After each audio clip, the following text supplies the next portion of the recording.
Many Missouri lawmakers continue to push for charter school expansion across the state. Advertisements advocating for more school choice have been popping up, but what exactly would that mean for Missouri? In a special report, ABC 17's Deborah Kendrick takes a closer look to find out how existing charter schools are performing in our state. Just recently, the Missouri House Education Committee voted to advance charter school expansion.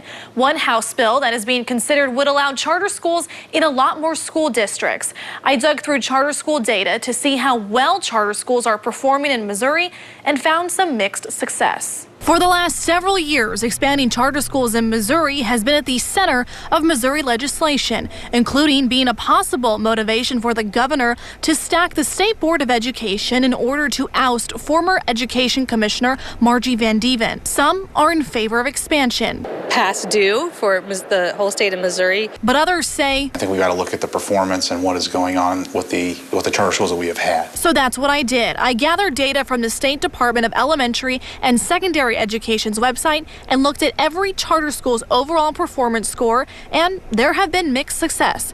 In St. Louis, 42% or 6 out of 14 charter schools measured fell below St. Louis Public Schools' overall performance score of 68.2%.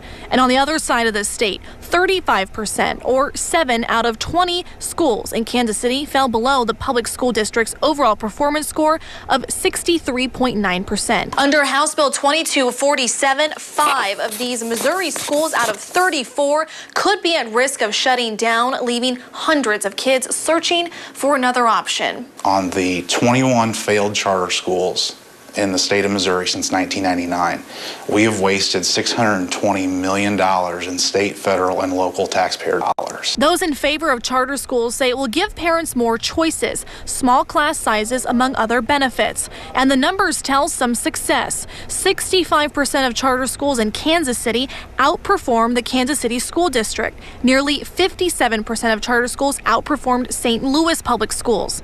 But some would say the scores for both of those districts aren't necessarily impressive.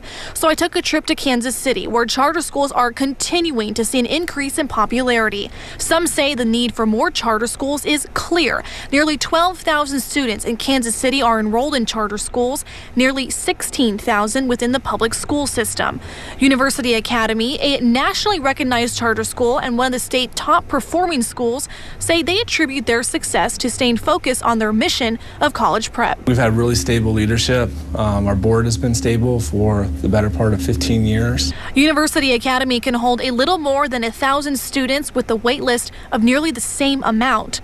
But it's a different story across town for De La Salle Charter School, where they struggled for years to reach 200 students, causing them to be placed on the state's financial stress list. The school also has one of the lowest overall performance scores in Kansas City. They come to us 4 or 5 years behind in reading and mathematics. Dr. Phyllis Chase at UMKC, the sponsor for both De La Salle and University Academy, says charter schools are held accountable. If the school has not outperformed the district within which it resides within a 3 to 4 year time period, then they must go on probation. One of the strongest arguments opponents of expanding charter schools have is that funding would be diverted from public schools. For example, Columbia Public Schools says if the district lost 100 kids to charter schools, that could mean a more than $800,000 impact on school funding, which would be equivalent to possibly losing 14 teachers. That's really not a valid argument that they take money from the public schools. They are public schools. If you go to our website at abc17news.com, I have more on why De La Salle was on the financial stress list and how schools in mid-Missouri compared to some charter schools in both Kansas City and St. Louis. Deborah, thank you. Since charter schools started in 1999 here, 71 schools have opened, 21 have shut down.